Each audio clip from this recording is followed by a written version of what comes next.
It's the Women's International League for Peace and Freedom show, The Wake Up Call on WCOM LP, Chapel Hill and Carrboro, 103.5 on your FM dial, or live streaming at WCOMFM.org. You can also watch the show on the People's Channel after a week's delay on Thursday night at 10 p.m., Friday morning at 6 a.m., or Tuesday at noon. The show will also be available on our YouTube channel, Wilf Wake Up Call.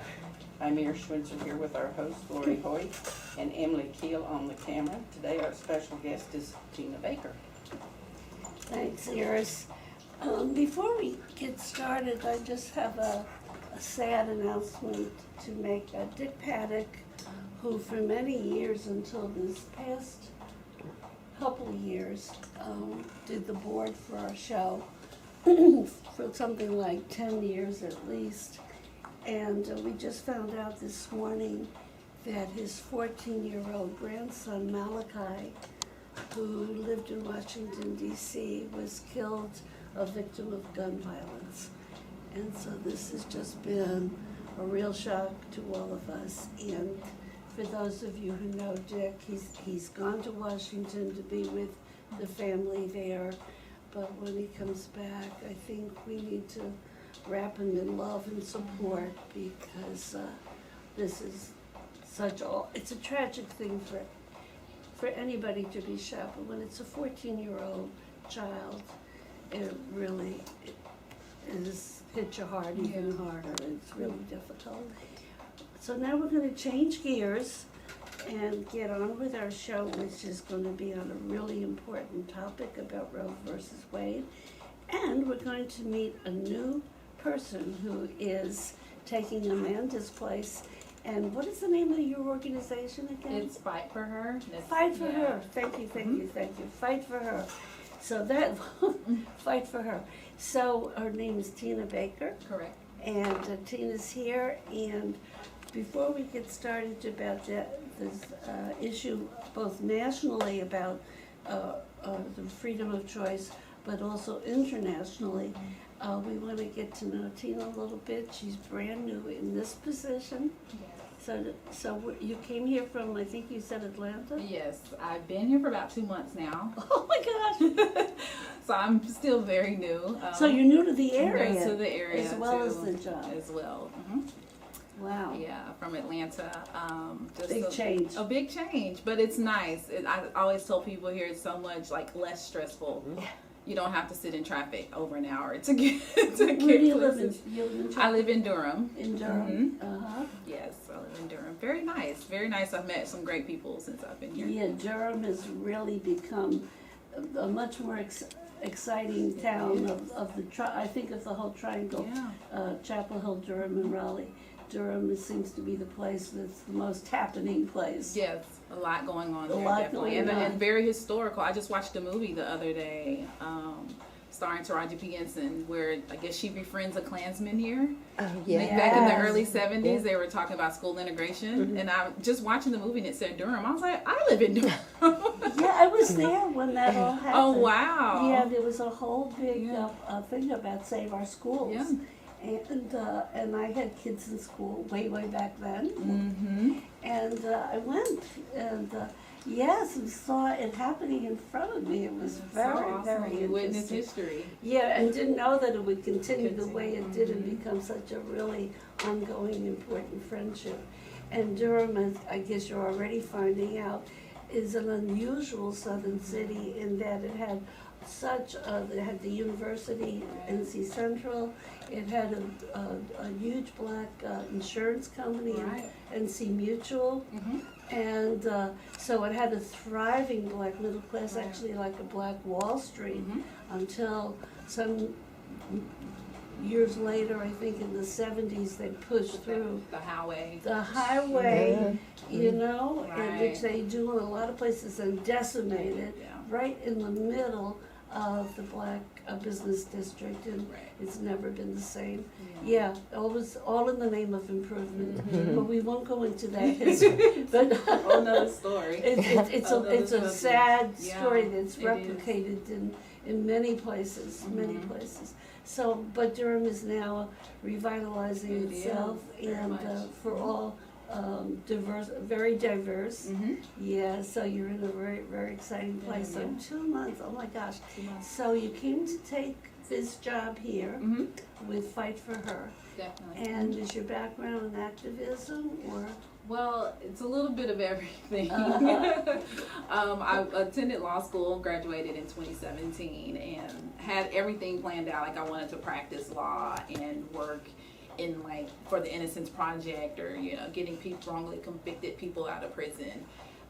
But finishing law school, I kind of immediately just fell into activism. And it's just where I've been from then on. And You fell into it. I fell into it. So you must have had a bent towards it. Probably so. I mean, even as a kid, like I was the one going for the underdog, like the people that are, the ones that were being bullied. I was always coming to someone's rescue. And watch my grandparents back home. I'm originally from Arkansas, in a tiny community outside of Little Rock. I watched them organize around issues of like poor people in the community and access to education and other things. And my grandfather was, good friends with Bill Clinton, and just seeing that growing up and being able to watch that, I think it must have left quite an impression on me. Oh, of course, Yeah. that's where I think the deepest impressions, those experiences in childhood Right. are embedded deep in you. Yes, correct. Yeah. And my grandmother, 92 years old, she's still very much a force in the community back home in Arkansas. So I'd like to think that seeing that definitely had an impact on me. So you got out of law school and got into activism right away. Great. Well, this is certainly a critical topic right now. It's been critical ever since Roe versus Wade Definitely. was passed. There's been from the get-go concerted effort to diminish it, Right. if not get rid of it. So you're with Fight for Her, and shall we start with the Supreme Court, or shall we go to international? Where do you want to? Let's just start, I guess, with what the Fight for Her campaign is and with Yes. what we do. Okay. It is definitely focused on repealing the global gag rule. And I ask people all the time, do they have any idea what that is? And some surprisingly do. They keep up with the issues. But the global gag rule is basically a law that Trump signed within days of taking office that states if you are a foreign hospital or medical facility or an NGO and you so much as mention the word abortion in the care of your patients, the United States will cut funding. They'll defund you. And so it's had devastating effects, along with the Helms Amendment, which I know you guys are. Yeah, talk about that. 'Cause I was Particularly. going to say, this all started Yes. before Trump. He's just made it worse. Yes. Tell about the Helms Amendment. Yeah, the Helms Amendment basically cuts funding. It says that no U.S. funding can be used for abortion services under any circumstances. So it kind of works in conjunction with the global gag rule. And the global gag rule, isn't a new law either. It's actually started with the Reagan administration and has been kept law by every Republican administration and rescinded by every Democratic administration since then. So it is nothing new, but its effects are still the same time after time, devastating effects on global repro rights all over the world. And it's very interesting who the countries are that, I think there's just a few that are in alliance with our country about that. Some strong democratic states like the Saudi government, Right. and I think the Vatican. Yes. Is there any other? Maybe a few others. Just a few others. I'm not sure particularly, but I know that the United States wields a lot of influence all Wields over the a lot world. of, and a lot Yes, of money. A lot of money. So Yeah. very influential And most of the democratic states are not in support of this. I Right. mean, to say you're a democracy and then you have this rule that you can't even, when somebody's doing family planning, Right. when somebody cannot mention Right. this as one choice Right. or a possibility. A even. possibility, and it results in unsafe abortions all over the world. And yeah, definitely. Yeah, I mean, it really is shocking when you think of it, that we would dare to do that and wield that kind of blackmail, essentially. Yeah. That that these countries, nobody can do that if our money is involved in that program at all. Right. Yeah. So the Fight for Her campaign, we are very focused on that. Very much working in states all over the country. I'm the North Carolina organizer. We have organizers in New Hampshire, Pennsylvania, Colorado, 2 in Arizona, and 1 in California and Nevada. I think that's everyone. So yes, we are very much boots on the ground in the trenches day in and day out, just talking about the issues and raising awareness about what's going on. And North Carolinians are very supportive, from what I've seen in the short time I've been here, of repro rights. We've collected about 6,000 petitions and are just still going forward to show Thom Tillis that his constituents do not support policies like this. So the states that you mentioned that you have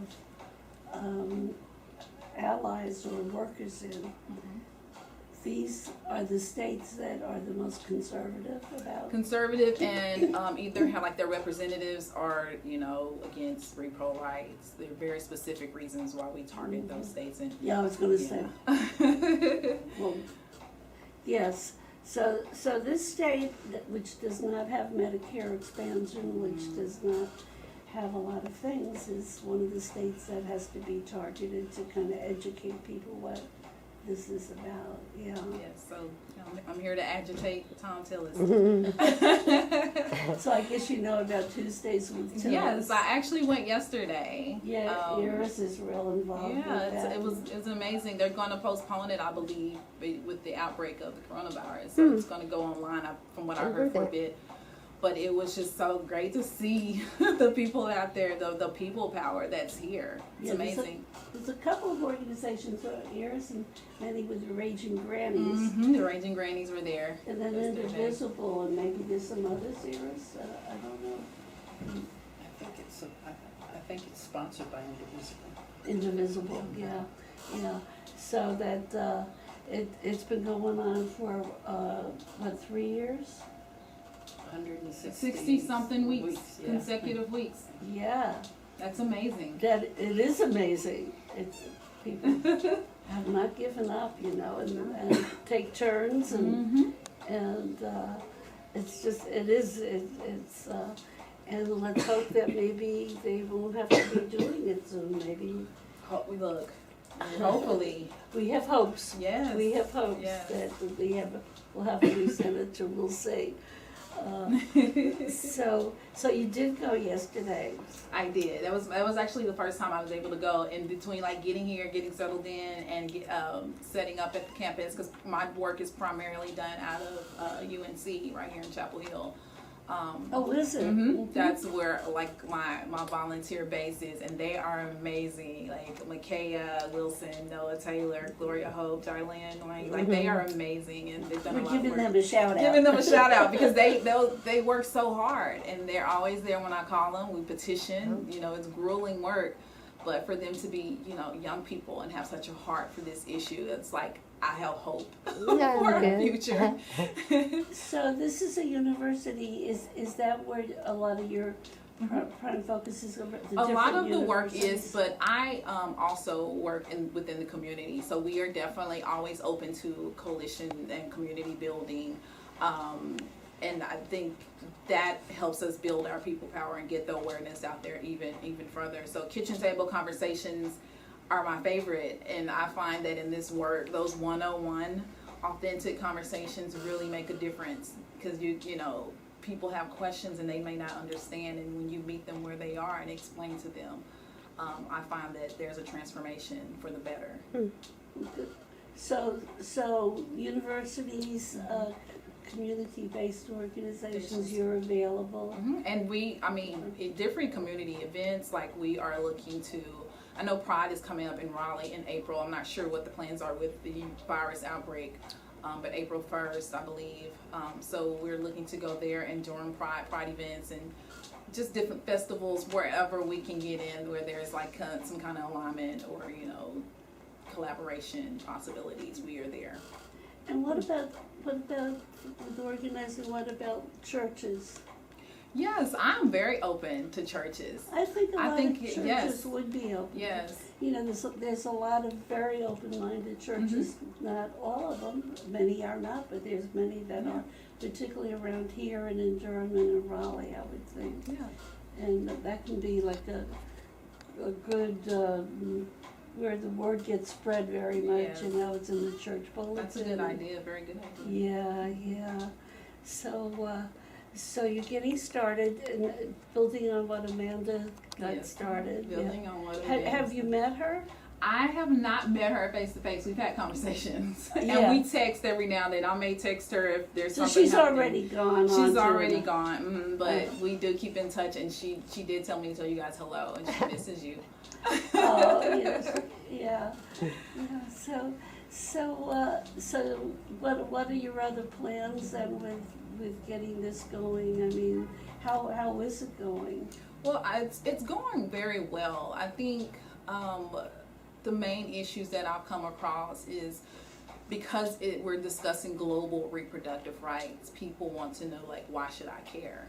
Like, how does this affect me? Yeah. And I mean, personally, for me, this is my first role in repro rights. I primarily work in criminal justice reform. That's a lot of my focus.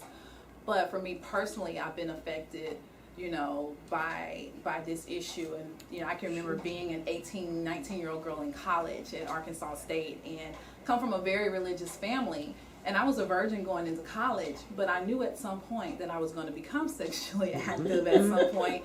And I just remember being afraid to talk to my parents about it because it was such a taboo topic. We didn't talk about contraceptives and sex and, you know.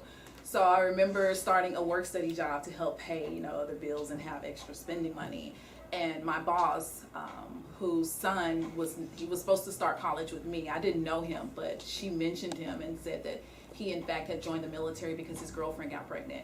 And that weighed heavily on her. And so we began to have those discussions about being sexually active. And I remember I got so comfortable with her that I asked her to take me to get on birth control. And she quickly was like, I got you, like, let's go. And it was funny, us walking into Planned Parenthood. She's, you know, blonde, blue-eyed white woman, and I was just this young black girl at the time. But I remember her just being so welcoming and open to me and receptive, and then taking me to Planned Parenthood, and they being the same, just welcoming and opened the door, answered all my questions, discussed different options with me. And that left me feeling so empowered. Because I was just 18, 19-year-old girl, but I was able to make a choice with what I wanted to do with my body. You know, getting on birth control, like, that was so huge to me. And so for me, when I think about women all over the world who don't have that ability to make choices for themselves, who are forced into marriages or, you know, beaten and raped and told, you know, they don't matter, to be able to have access to that comprehensive family planning, whether they decide to terminate a pregnancy or carry the baby on to term and have a child. I think that's so vitally important. And I think as America, sometimes we take that for granted. You know, women, we've made great strides. You know, we've had the right to vote, and some of us are running Fortune 500 companies. But other women, they don't have that. They don't have that option. So I think, you know, it's just, you know, caring about that and wanting that for them. That's why it's so vitally important. Well, and it just shows that even in this country, and you come from very smart parents, it's still not something that a lot of parents talk to their daughters or their sons about actually talking about birth control and encouraging them to be responsible in that way. It's still with many people just say no. You know, whether it's drugs or sex or everything, just say no, just say no. We have to be realistic. I mean, I have an 18-year-old daughter, and I'm very open with her about the topic of sex and making and choices, and so I think it's very important, but you're right, it's still not done. So even if in this country with as much openness as there is, because even if your parents are pretty conservative, you hear about things from other avenues, but it's still so many young women don't get that information, don't know where to go, don't know what it costs, how to go about it. And then we can just imagine in these other countries where it is financially, emotionally, and if even this, any of that information is easily available. And, you know, and so many of them with the forced marriages, and I mean, it's, if things are so in certain communities and places in this country, if things are difficult for women, we just look at these other countries in the Mideast or anywhere. Right. You know, not to label any particular countries, although some are certainly a lot worse than others. Look at in Central and South America. Yeah, so that is a huge job. So your main, though, thrust is to wake up people in this country that our country is doing this oppressive law Yes. that is impacting on women worldwide. Yeah, and we do that with urging our Congress people to pass the Global Her Act, which is the Health Okay. Empowerment and Rights Act, and it's a very important law, and it would do so much good if we could get it passed. But it was So it's called the Global. It's called the Global Her Act, the Health Empowerment and Rights Act.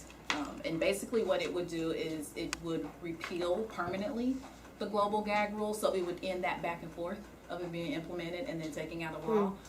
It will end that, and it will basically fund these organizations and medical facilities in other countries who are offering reproductive family planning services to their patients.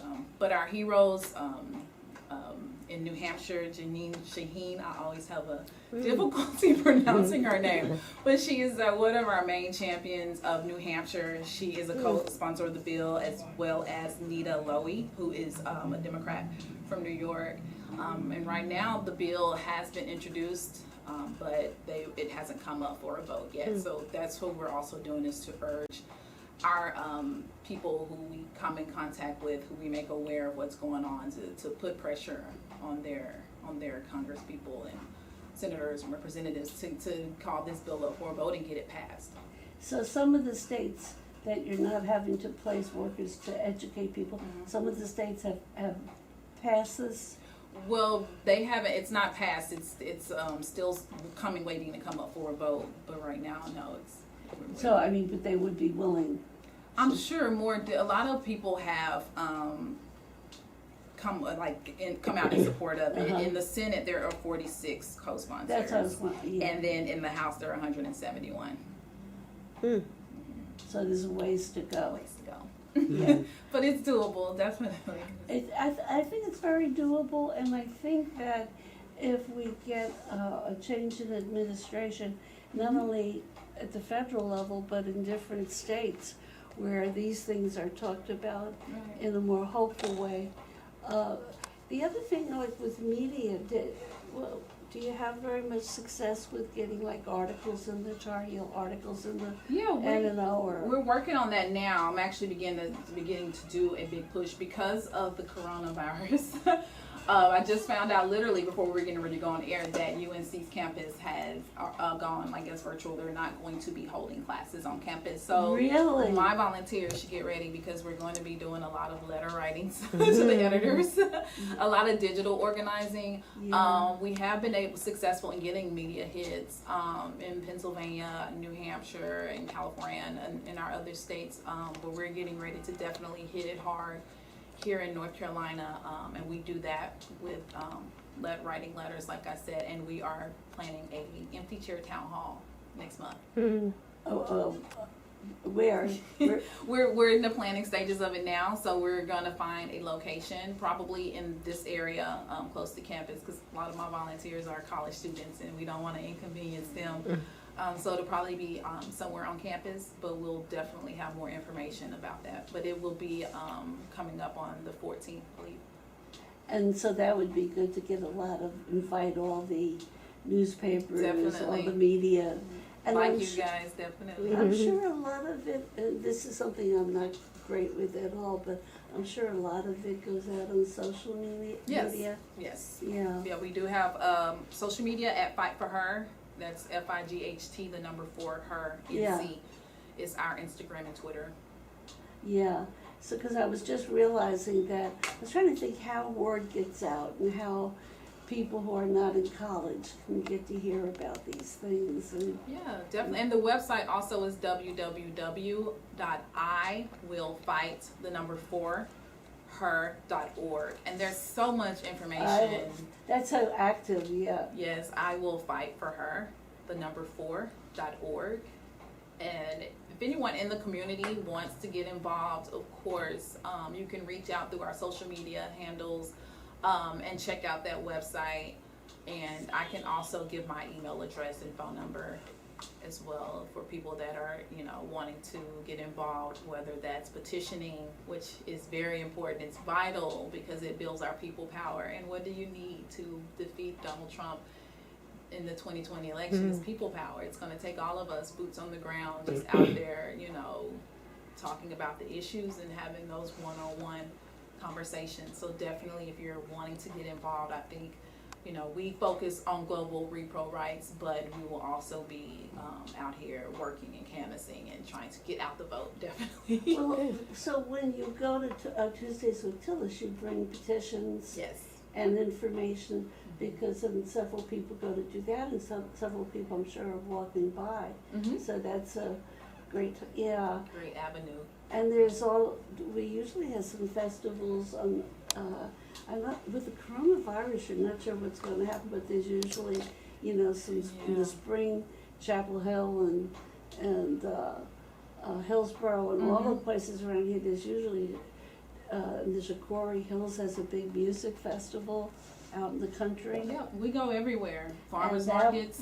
That's where Yeah. people go and camp. It goes on for several days, and people come from all over for that. Yeah. That would be great to bring, a ton of it, and some of your volunteers with you, Yeah. and listen to some great music. Yeah, well, we're gonna take a break. Right now, we take a station break. We make a few announcements. You can catch your breath, and then we wanna be sure to get when we first get back on, your contact information, and then we'll do it again at the end, because people need repetition. Gotcha. This is Wilf's Wake Up Call on WCOM LP, Chapel Hill and Carrboro 103.5 FM. You can stream us live at WCOMFM.org. Okay, thank you, Iris. The one is that choke, which is the, against the, what does that stand for again, Chapel Hill? Chapel Hill Organization for Clean Energy. Thank you, Chapel Hill Organization for Clean Energy. We had announced here that they were having a fundraiser on Thursday, March 19th at the Purple Bowl. And we want to let you know that has been canceled due to the coronavirus scare, but it will be rescheduled, so pay attention and listen in. I just want to also mention that this Saturday, the Women's International League for Peace and Freedom, which is the sponsor of this radio and TV show, is having its monthly meeting at the Friends Meeting House from 10 to 12. And so then you'll find out a lot of what we're doing and all kinds of opportunities to be involved and to do all kinds of wonderful things to make the world a better place. The next thing is that on Monday, March 23rd, at the Chapel Hill Public Library, from 6:30 to 8 p.m., there will be a free screening of a new documentary about the Poor People's Campaign. It's called We Cried Power, Story of the Poor People's Campaign. And not only the story of it and about it, which is such a powerful moral revival for poor people around the country, but also there'll be all kinds of information about the Moral March they're going to have in Washington on January 20th. June. June 20th. Oh, I wrote down, I can't read my writing. Thank you. I wrote it too fast. It's June, not January. June 20th. Thank goodness you guys are here. Keep me straight. So June 20th, June, coming up very soon in June, there will be people from all over the country are going to be going to Washington. It's going to be a biggie. And there's going to be buses in all kinds of ways, carpooling. If you want to go, you will get help in going, believe me. And company, lots of company. So keep that in mind about June 20th for the Moral March in Washington, part of the Poor People's Campaign. But also, if you want to find out more about the Poor People's Campaign, if you have not kept up to date, and if you want to know more about Washington, do come Monday, March 23rd at 6:30 to the Chapel Hill Public Library. Free movie, free documentary. Okay, has anybody else got anything? I think that's about it. Our guest today is Tina Baker, and she is taking Amanda's place with a Fight for Her, which is the fight about the global gag rule that our country has imposed, along with a few other countries like Saudi Arabia and the Vatican and maybe a few others, to have this power of money to keep women all over the world from knowing what choices they have with a pregnancy that they feel that they can't handle financially, emotionally, physically. And it's called the gag rule. And right now,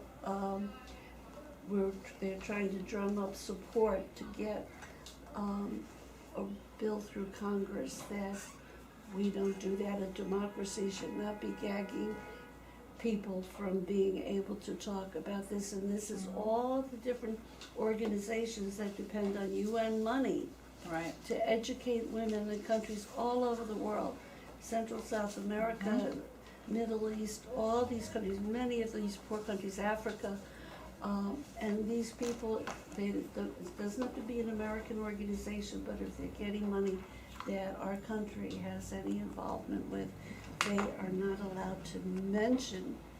A doctor cannot talk to his patient and mention this without jeopardizing their funding, which is, I just think that that's unconscionable to tell a doctor what they can or cannot tell a patient. Definitely. And when you think about that, it's just really, really shocking.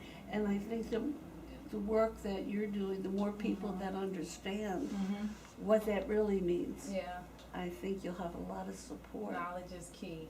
Knowledge is key because I find it in the work, if people think you're pro-abortion and you're out telling people like get an abortion, and it's not that. It's literally we're pro-choice, just for the woman to be able to have the right to choose and to be aware of all the options, whether that's terminating her pregnancy or going forward to carrying the baby to term. It's just being able to have that choice. There's so much power in that choice.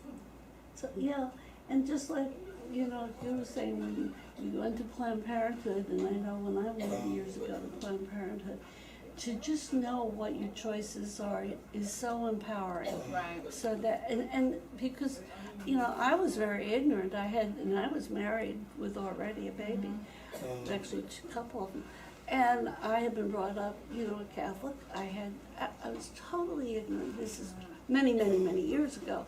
I think probably young Catholic women are not as ignorant as I was back in the 50s, but who knows? Yeah. Depends on your family, and how conservative they are and how open they are to seeing that you get the information you need to be responsible with your sexuality, with your body.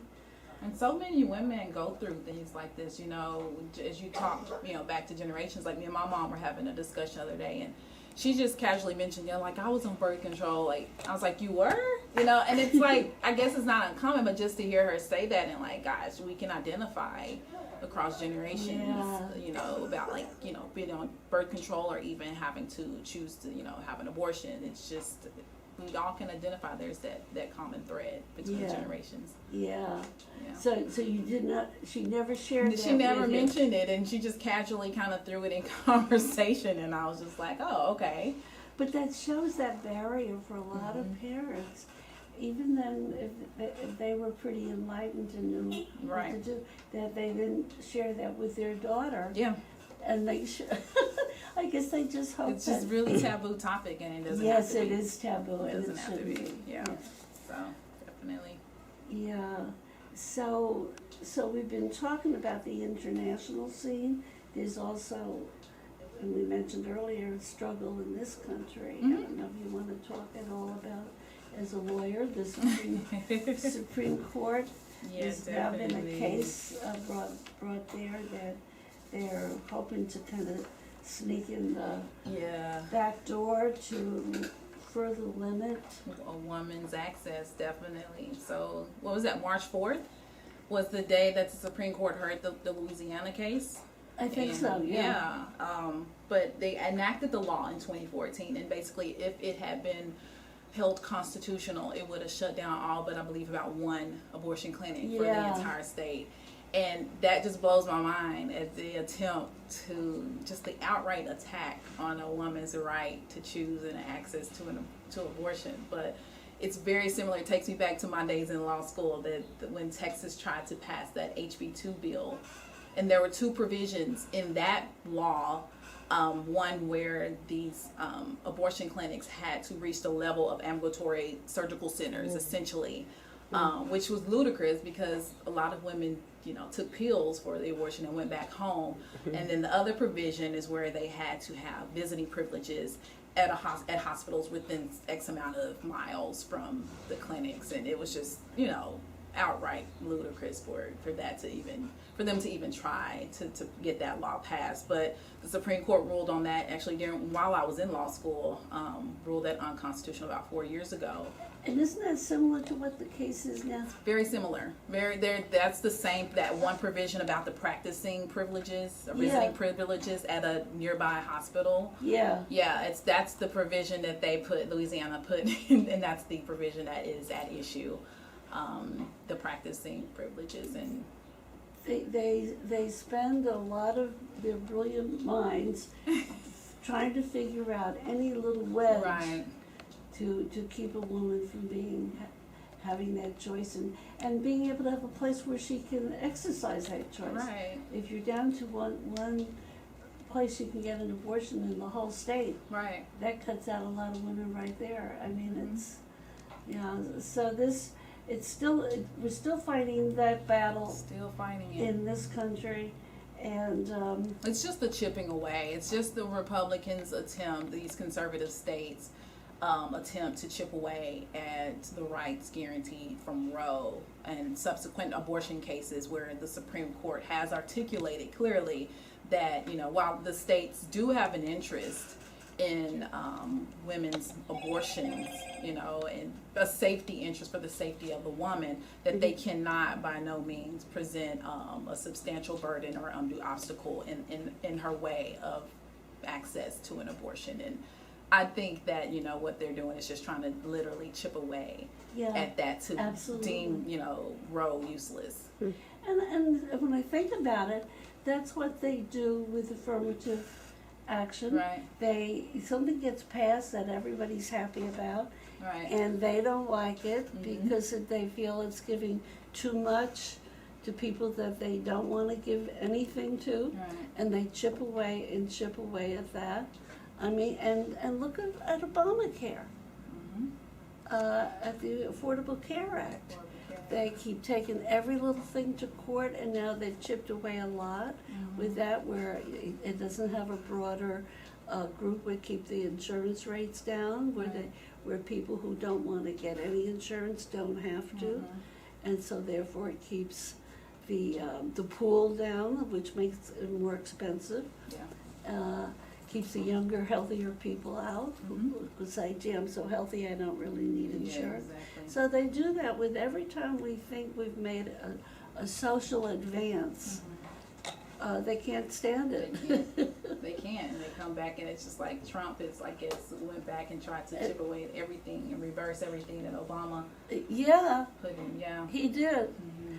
But this is their negative thing. Instead of being for things and making things better, they just say, "Oh, things are too good in this way or that way. Let's knock it down." Really, that's Yeah. when you think of, I'm just off the top of my head thinking of those three things. Yeah. Yeah. Very selfish. Well, we said that we were gonna ask you to give your contact information when we came Okay. back. What contact information? Well, would just you if like? people are listening, if they wanted to either volunteer Yeah, or ask you more about it. Definitely. I'll give We you gave the website iwillfightforher.org is the website. .org, okay. The social media again is Instagram and Twitter is @fight4her NC. Say the first thing again, Fight for her Fight for Her. NC for North Carolina. Oh, Yeah. and that's for both of them? Mhm. Fight for Her NC. Mhm. Oh, that's easy. Yeah. Yeah. We keep it simple around here. Well, that's smart. And if somebody wanted to kind of talk to you personally about volunteering with some students? Sure. Yeah, I'll give you my cell number is Well, either cell or your email, whatever's, I'll give my cell number. It's no big deal. 404. Still have the Atlanta area code. oh, that's right, I have it on my phone. 423 423. 3751. And you can call or text me. And my email is tina.baker@populationconnection.org.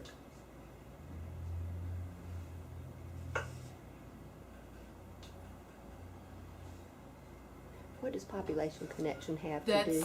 That's the nonprofit that sponsors the Fight For Her campaign. Okay. Yeah. So in being new at this and getting your feet wet and learning the ropes and getting to know people, what have you found as the most difficult and what have you found as the most that surprised you? What has surprised you?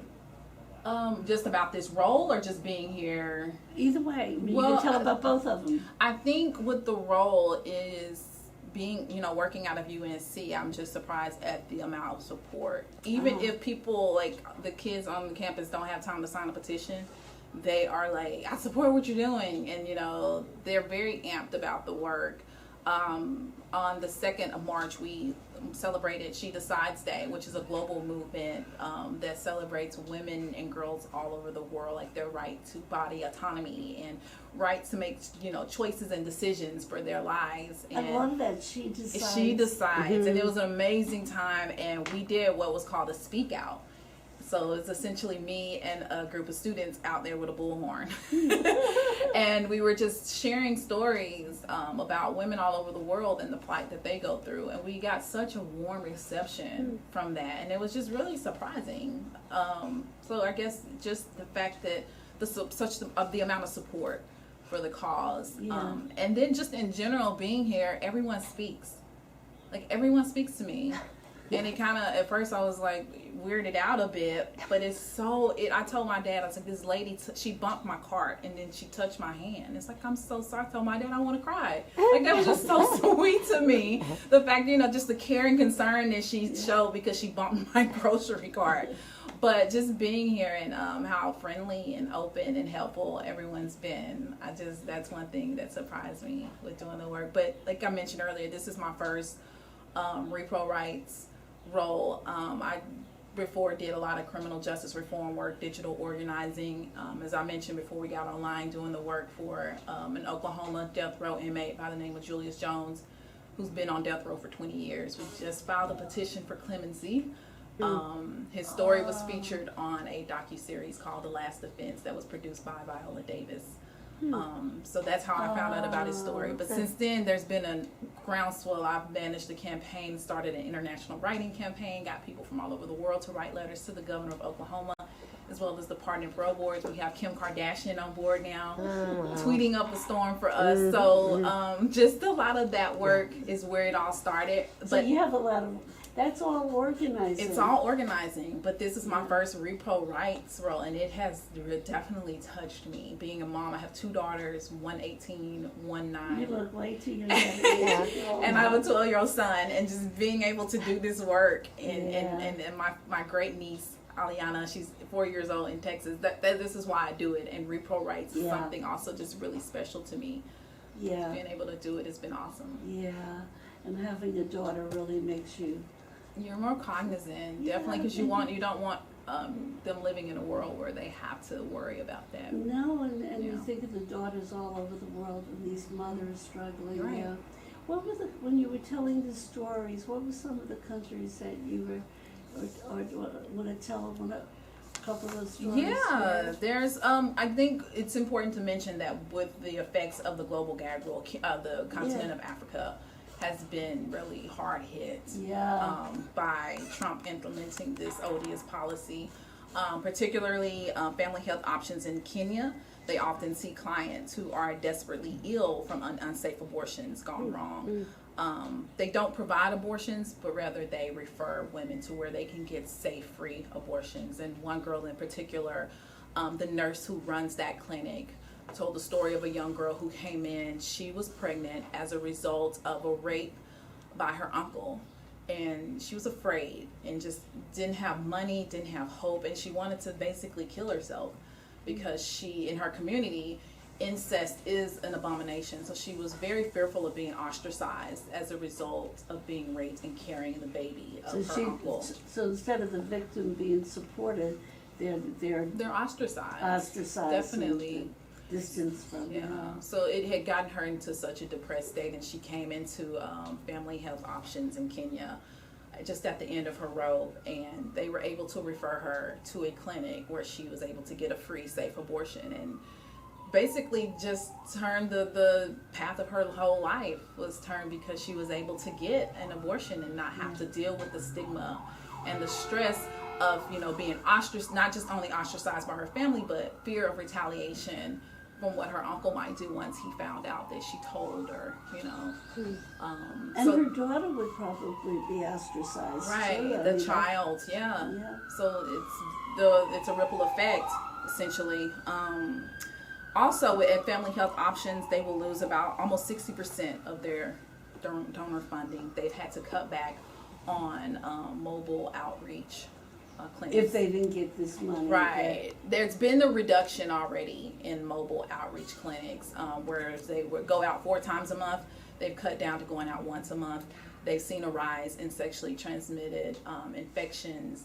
And even more so, when I'm talking to people who are on the fence about supporting repealing the global gag rule, I present it as, not just an abortion issue, but a healthcare issue. Because as a result of them losing funds, they've had to cut back on, children getting vaccinated, people getting HIV preventative care, Zika prevention, and just the plethora of other health care that they desperately need. And a lot of times people don't realize. They don't. They don't think of it that way. They're just like, oh, I don't support abortion. So it's not just about abortion. It's a healthcare issue. That's so important to get that in. Because I understand that some people for religious reasons are against abortion, but then if they get to realize all the other repercussions with Planned Parenthood here and with people in other countries, that they don't, it's not just abortions, that money goes to so many other health issues. Yeah. It does. And in Nepal particularly also, they changed their abortion law in 2002. And so the Family Planning Association of Nepal, unwilling to deny women information about safe legal abortion, immediately lost American funding for family planning services and contraceptive supplies. So as a result, 60 health workers were laid off, and they also, their mobile reproductive health clinics were eliminated, and the agency's ability to provide access to a regular supply of birth control withered. But when President Obama brought it back, we're done away with the global gag rule, they had the funding restored, and their mortality rate had fallen by 1/3. So that just goes to show you that this policy does definitely have a hard, concrete effect. Yes. Yeah. Those stories are wonderful. Do you have any others? We still have a little time. Talking specifically about, I guess, organizations that are affected by the global gag rule, I'm sure you guys are familiar with Marie Stopes International. They are an NGO that performs abortions. I've heard that name, but tell us. Well, they began providing contraceptives and reproductive health care, again, through mobile outreach in 2014. So they were going out into different areas. A lot of these areas are rural, or people don't have access. You know, it's not a city where they can like walk up the block to go see the doctor. So they began doing mobile outreach in 2014 and In what opened. country was this? This was it's somewhere in Africa. I'm not sure the exact somewhere. country. Uh-huh. Yeah, but they opened their first clinic in 2016 with support of the U.S. government, with money from the U.S. government. And that year alone, they served some 30,000 clients Wow. and provided contraceptives to more than 16,000 women and girls. That prevented thousands of unsafe abortions and unwanted pregnancies. And that was during like Obama, where they didn't have the gag They rule. didn't have the gag rule. But now, because they provide safe abortion in other countries where abortion is legal, that's the issue. Abortion is legal. It's not, an issue. It's, it's totally legal in these countries. But Trump's global gag rule will disqualify them from receiving the money to do the crucial work that needs to be done. So it's definitely had some detrimental effects. So there's so many repercussions and so many, it's so whatever. Yes, it's so horrible. It is. It's terribly harmful. Yeah. So thank goodness that this Fight for Her.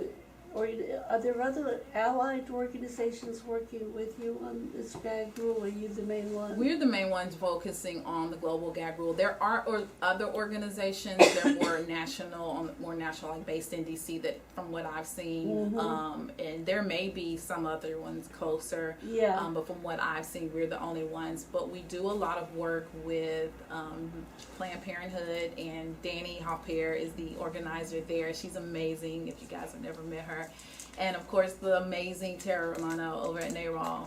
Yes. Do events with them. And we have Tara on. Yeah, at she's least awesome. once a year, sometimes a little more. She is amazing. And who was the other one, Danny? Danny Hopper. She is the organizer for Planned Parenthood South Atlantic region. Uh-huh. Yeah, but we are actually, I've done an empty chair town hall for her, and we're getting ready to have one in April. I don't know if you guys, have you ever attended an empty chair Yeah. town hall? Yeah, so we'll definitely be focusing on reproductive rights and that issue and how it affects North Carolinians. That's the one you were talking about earlier that you probably have on campus Or near campus. or near campus. And you're thinking around the 14th? We are planning for the 14th.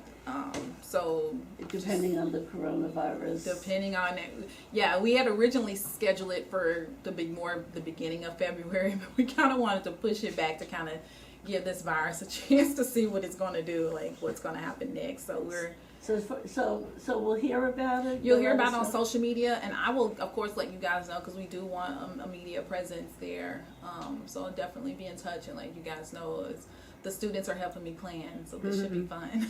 And I was just thinking with radio, isn't there a campus radio? I believe there is a that might be campus a radio, good place to get on. as well as a newspaper. And also WCHL. Mm-hmm. That'd be a lot of local people, and especially since we don't have a local newspaper now. I guess the Daily Tar Heel is our version of a local paper. And I just went and got, when I come here, I get my fix of Daily Tar Heels. I've got two of them here. Oh, I see. Because they run some very good articles about what's happening locally.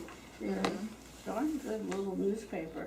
Yeah, Well- but there's ways everyone can get involved, coming out to events, petitioning with us, and also an easy way to sign a petition. I almost forgot. Text FIGHT, FIGHT, to 52886. Say it again. FIGHT, FIGHT.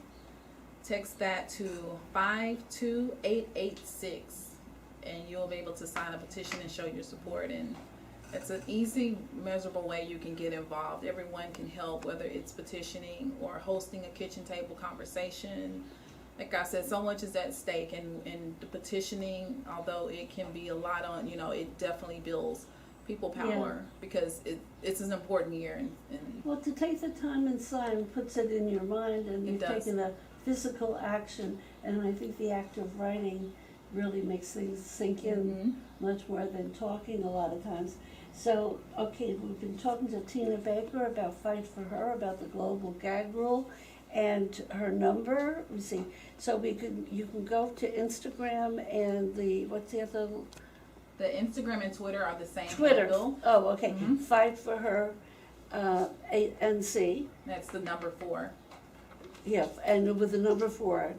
And then also, fight, let me see, I will fight again, the number 4, iwillfightforher.org. .org, and that gives you all the information. There's facts and figures if you want to read any more about it. If you Yeah. even want to talk to me, I'm very much available. And if you wanna talk to Tina, it's 404-423-3751. Correct. Tina, thank you so Thank you much. for having me. Good luck to you with Thank this. you.